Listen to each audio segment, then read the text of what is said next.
Bismillahirrahmanirrahim. Assalamualaikum warahmatullahi wabarakatuh. Langsung saja, saya dari kelompok 2 ingin memaparkan materi saya, yaitu neraca. Di sini pengertian neraca adalah laporan posisi keuangan atau yang biasa dikenal juga sebagai neraca adalah suatu bagian dari laporan keuangan suatu perusahaan atau entitas bisnis yang dihasilkan dalam suatu periode akuntansi di mana menunjukkan posisi atas keuangan suatu perusahaan tersebut pada akhir periode akuntansi yang bisa menjadi dasar dalam menghasilkan keputusan bisnis. Pengertian neraca menurut para ahli yang pertama, Suat Husnan dan Neni Pujiastuti. Neraca menunjukkan posisi kekayaan suatu perusahaan, kewajiban keuangan, dan modal dasar suatu perusahaan pada waktu tertentu. Kekayaan yang dimaksudnya itu disajikan pada sisi aktiva, sedangkan kewajiban dan modal disajikan di sisi pasifa. Menurut ahli Rahario, neraca adalah suatu laporan tentang harta kekayaan perusahaan atau keadaan posisi keuangan.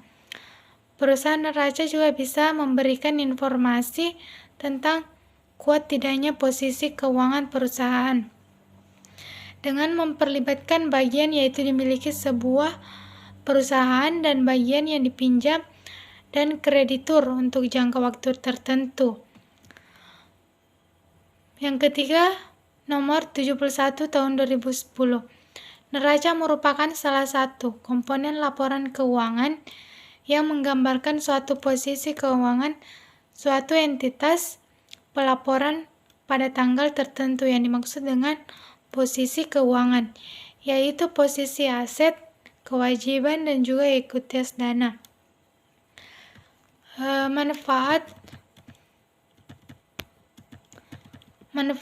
dan keterbatasan neraca itu manfaatnya informasi keuangan di dalam neraca dapat memberikan manfaat. Yang pertama, meningkatkan suatu akuntabilitas untuk pejabat Pemda ketika mereka menjadi bertanggung jawab tidak hanya pada kas masuk dan kas keluar, tetapi juga pada aset utang yang mereka kelola. Yang kedua, meningkatkan transparansi dari kegiatan pemerintah.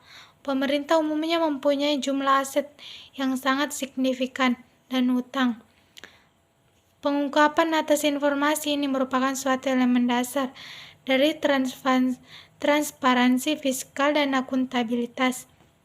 Yang ketiga, memfasilitasi suatu penilaian posisi keuangan dengan menunjukkan semua sumber daya dan kewajiban. Yang keempat, memberikan suatu informasi yang lebih luas yang dibutuhkan untuk pengambilan keputusan. Keterbatasan neraca, di samping banyak kegunaan yang didapat, neraca juga memiliki keterbatasan.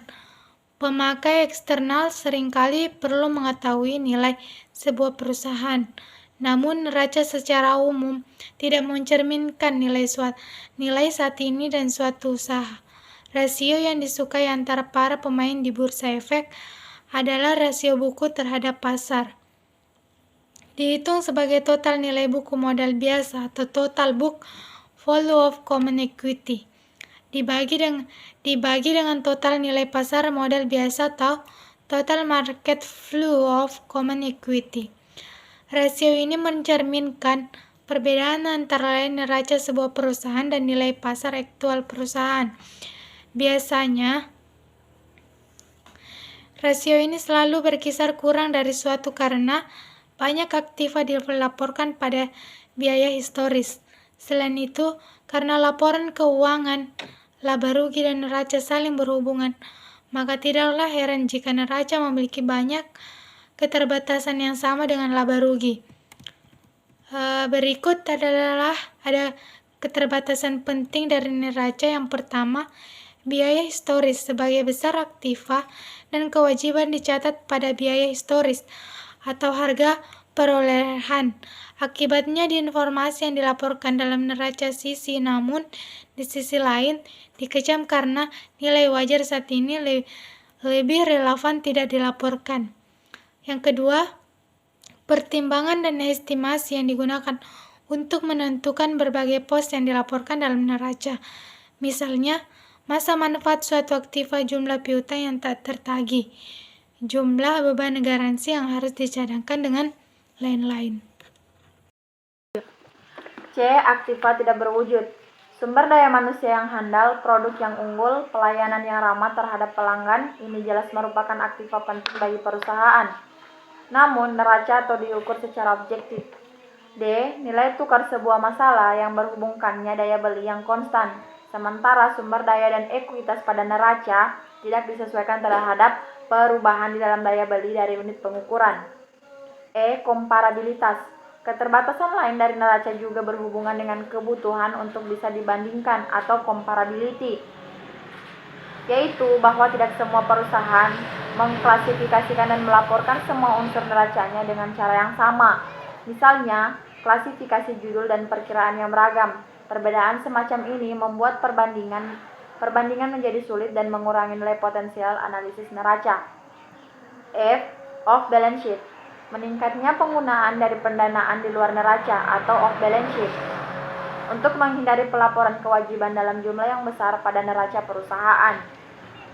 Pada kenyataan, aspek utama dari skandal akuntansi Enron adalah penggunaan perjanjian pendanaan yang kreatif dengan nama yang eksotik seperti Rhythms dan Raptor. Salah satu tantangan paling signifikan yang dihadapi profesi akuntansi adalah keterbatasan laporan keuangan, misalnya neraca. C. Elemen neraca. Elemen-elemen di dalam neraca antara lain yaitu 1. Aktiva atau aset. Aktiva atau aset adalah suatu kekayaan yang dimiliki oleh suatu entitas bisnis yang diharapkan memberikan manfaat usaha di masa depan. Aktiva juga dapat dibedakan menjadi dua jenis, yaitu aktiva lancar dan aktiva tetap. Lalu, selanjutnya, 2. Pasiva atau liability. Pasiva adalah suatu hal kewajiban pembayaran yang harus dilakukan oleh suatu entitas bisnis kepada pihak lain, baik dalam jangka panjang maupun jangka pendek. Beberapa yang termasuk di dalam pasiva adalah utang, pendapatan dibayar di muka, dan akrual, biaya yang akan jatuh tempo. Pasiva atau kewajiban dapat juga dibedakan menjadi dua, yaitu utang jangka panjang dan utang jangka pendek. 3. Modal atau equity. Modal adalah uang atau barang yang dipakai sebagai dasar untuk dapat melakukan suatu pekerjaan. Dalam hal ini, modal dalam neraca adalah salah satu saldo dari modal akhir sebuah perusahaan dalam suatu periode akuntansi. Dengan kata lain, modal atau equity merupakan selisih atau nilai lebih aset yang dikurangi dengan liabilitas. Unsur-unsur neraca. 1. Aktiva atau aset adalah suatu kekayaan yang dimiliki oleh suatu entitas bisnis yang diharapkan memberikan manfaat usaha di masa depan. Aktiva juga dapat dibedakan menjadi dua jenis, yaitu aktiva lancar dan aktiva tetap. 2. Pasiva atau liability adalah suatu hal kewajiban pembayaran yang harus dilakukan oleh suatu entitas bisnis kepada pihak lain, baik dalam jangka panjang maupun jangka pendek. Pasiva atau liability dapat dibedakan menjadi dua jenis, yaitu utang jangka panjang dan utang jangka pendek. 3. Modal atau equity adalah uang atau barang yang dipakai sebagai dasar untuk dapat melakukan suatu pekerjaan. Poin D. Pelaporan informasi tambahan dan teknik pengungkapan. 1. Pelaporan informasi tambahan. Poin A. Kontingensi atau kejadian-kejadian material yang memiliki akibat tidak pasti. B. Kebijakan akuntansi. C. Situasi kontraktual. D. Nilai wajar. 2. Teknik pengungkapan. A. Penjelasan dalam tanda kurung. B. Catatan. C. Referensi, silang dan pos-pos kontrak. D. Skedul pendukung. Baik, itulah tadi pemaparan dari kelompok 2 yang berjudul neraca. Saya akhiri, wabillahi taufiq wal hidayah. Wassalamualaikum warahmatullahi wabarakatuh.